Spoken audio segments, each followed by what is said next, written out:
Hey, Cynthia here. If you clicked on this video, it's because you saw the title and we are going to be speaking about Reiki today. If Reiki is something that you've been researching and watching numerous YouTube videos on and reading and doing all types of research on, I suggest if you're seeing this video, this is a sign that you move forward and do it. Just do it. I stalled and I took 2 years of research before I actually went through my first Reiki session. Everything happens in divine timing. I do believe that, but maybe that's why you're seeing this video right now. It's telling you that Reiki is calling out to you and to move forward and go ahead and do it. Originally, I was searching up Reiki because I was dealing with a lot of anxiety, a lot of depression. Honestly, like my nervous system was just out of whack. Like I had these moments of just like uncontrollable crying for no reason, couldn't drive because of anxiety. There was so many reasons. I had intrusive thoughts that were always nonstop. This like terrible feeling of like something bad was gonna happen. I just felt like an imbalance completely. And from my research, I thought Reiki would be a tool to help me kind of like clear out the clutter, clear my chakras, align myself, get more grounded. And Reiki did a lot more than that. So my first time booking my Reiki healing session, I went to the place that it's supposed to be, and the Reiki practitioner wasn't available. Although I had booked a week prior, she forgot about the appointment. This is something that, people would be like, oh my God, how did she forget? But for some reason, it felt like it was meant to happen this way. She was so apologetic, so graceful, so just like remorseful. And I'm like, it's okay, these things happen. And she's like, I've never forgot a client, I've never forgotten an appointment. Like this is just, no, this is not acceptable. And I was like, it's okay, we'll reschedule next week. And I feel like leading up to that initial Reiki healing session, I was just so full of anxiety, and I pumped it up the night before. Like I was super excited, doing so much research. Like I overthought everything. I shaved every part of my body. I made sure I had an alkaline diet. I just went above and beyond because I wanted to be as like just clean and pure as possible. And truthfully, all of that's not necessary. Alkaline diet, yes, it's very helpful. Drinking a lot of water, being hydrated, yes, that's helpful. But I didn't have to go to the extreme of shaving and like doing a whole full body scrub. It wasn't like I was getting a massage or something. It was weird. But in driving there, I was so anxious. What if I'm late? What if I can't find the place? So by the time I pulled up, I was already sweating. I don't think that I would have been receptive to the energy healing, although it is a lot more powerful than me. It just felt like rescheduling was the best thing anyway. So the second time around, the following week, when everything was scheduled and good to go, I had this like overwhelming feeling of just peace. And I was comforted, and I knew how to get there. I knew where it was, what it looked like. So for some reason, me knowing that and doing the dry run the week before just really gave me some sense of comfort. So I go, knock on the door. She opens the door. And at this point, I feel aligned. I went easily like on a day that I felt pretty good. And because, we all have our good days and our bad days. And this was a good day. So I was like, okay, I don't feel like I really need it today, but, we'll see what happens. And as soon as she opened the door, the tears just started flowing. I couldn't even introduce myself. Like I was just crying. And she's like, it's okay.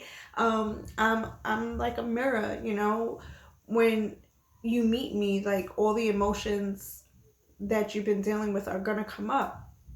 And she just felt like home. It's so weird. She just felt like the safest place. And that's something that you can't pay for. You know what I'm saying? That's something that there's no amount of money that you can put on that amount of time. It was just beautiful, her energy. And she explained the process to me. And she brought me into her room that was beautifully lit. There was candles. There was like meditation music in the background. There was like a massage table. And she told me I'm going to lay on that table. I'm going to lay on my back. And, it was an hour session. And what she did was I closed my eyes, did a few breathing. And I just felt her like going around me with her hands. And, there was like this warmth that came from her hands that was like going through my entire body. It was very strange. And for the first 15 minutes, like, I think that I was just like in my head too much, and I'm thinking about it, and I'm feeling the heat from her hands, but I'm like, am I not? Like, I don't know, like, I'm not focused. And then something happened where I felt this like vibrating through my body. Like, I felt this vibrating through my hands. Like, I'm laying down and my hands are flat down, and there's a part of me that's like, lift up your hand. And I couldn't lift my hand. Like, I felt like I was out of my body. Like, my body was just heavy on the table, and I was like somehow floating outside of it. And I don't know. It just was an experience. So in some moments, she was like going over certain parts or certain chakras, and I was literally seeing flashes of bright green or bright purple, and there was this huge release when she was like over here in this area, and I just cried and belted out a cry that I can't even explain, that I didn't even know was inside of me. And yeah, it was intense, and it was real, and you feel it. You feel this like buzzing throughout your entire body. And when the session was done, I continued to cry, couldn't stop crying. And she sat next to me, and she put her arm over my waist, and she said to me, "What's going on with your mom?" And that's when it hit me. And I'm gonna try not to cry. This person that I do not know, never met, does not know my story, does not know anything about my mom, literally said to me, "What's going on with your mom?" And at this moment, my mom has been battling.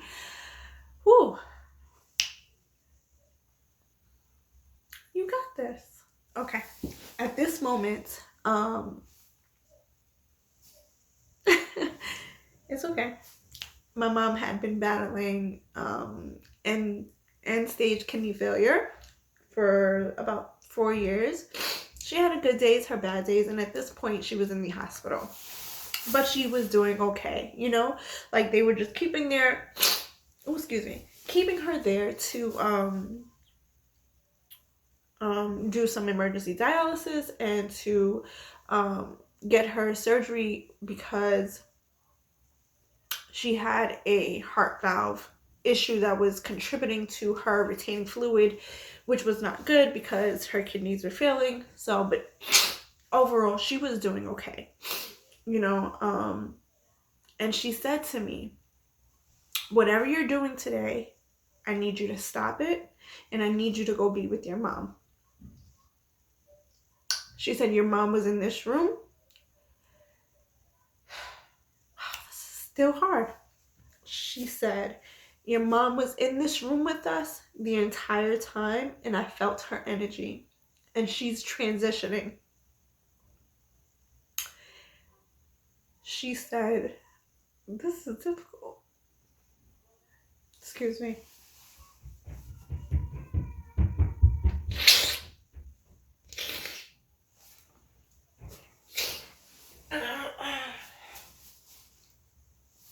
Okay.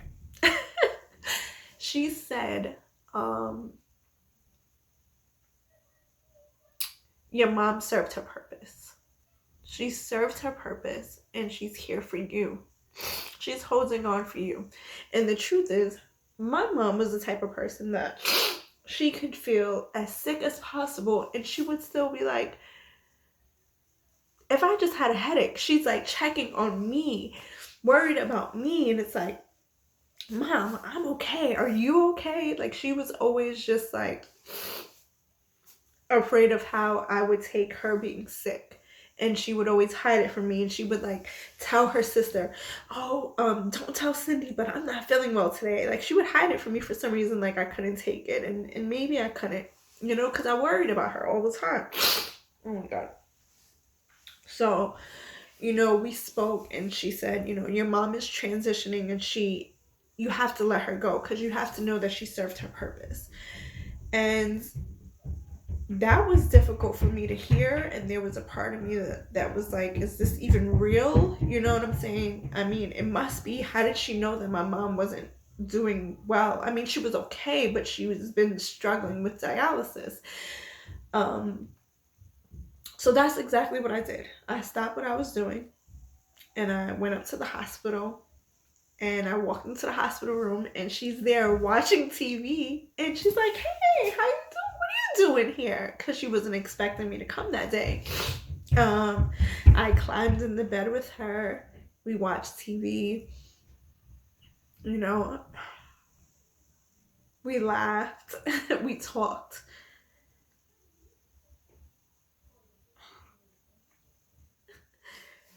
I took the opportunity to...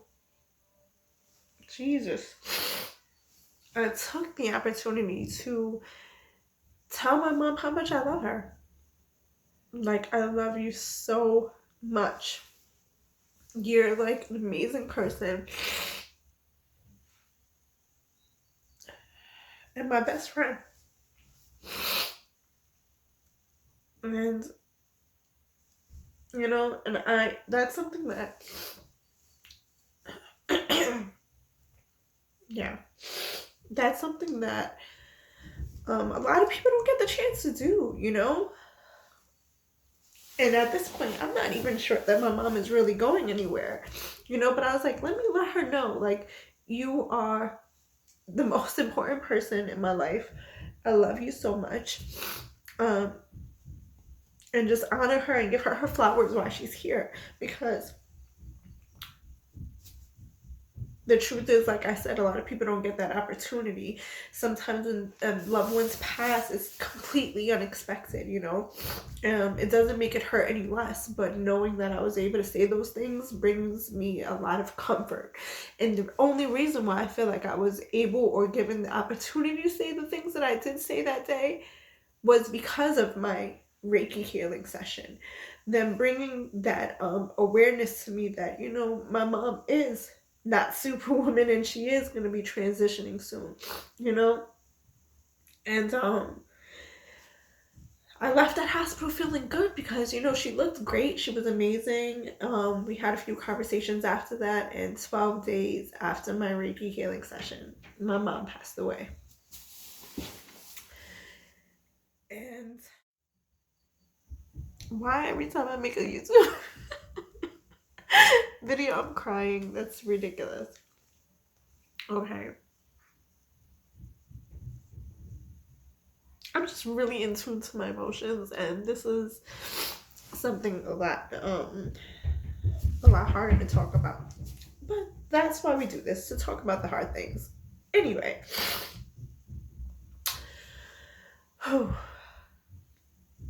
So 12 days later, my mom passed away.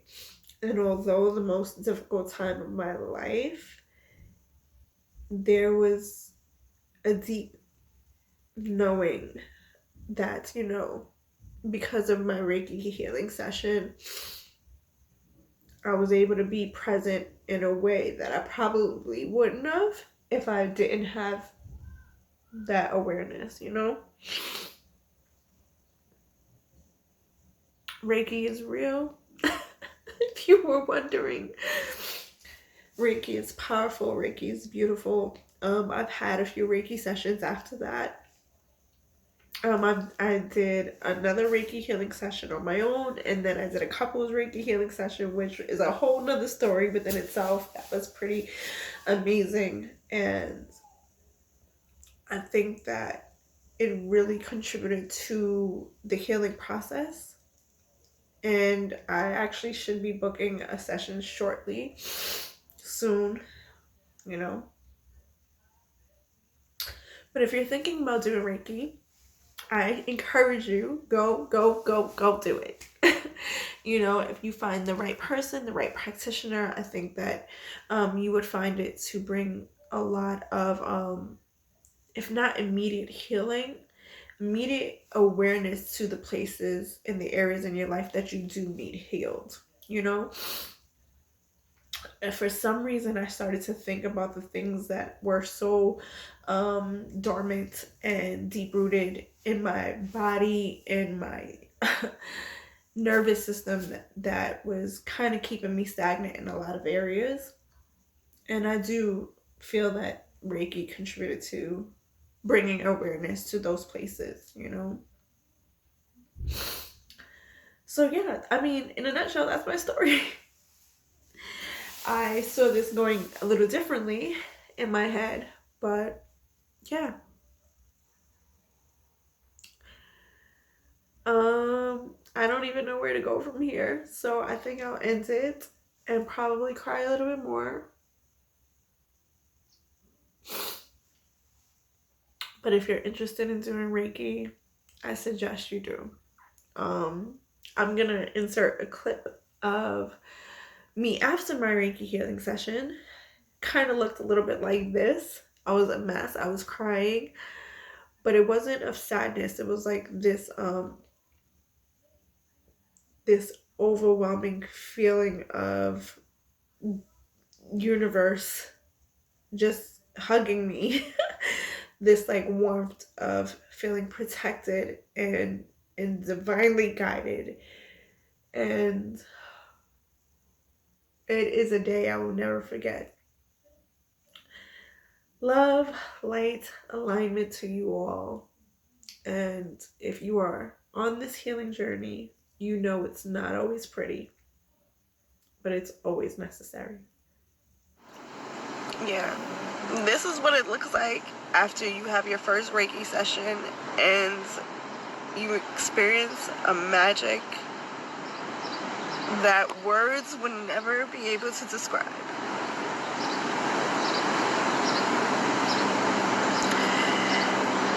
I know universal love. I speak about universal love. But to feel it in that way and to see that it's so real.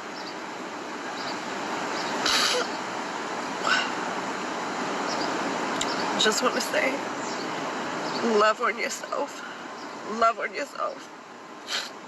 Give yourself permission to be you.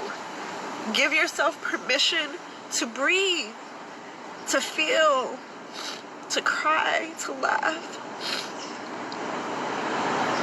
Give your permission to love.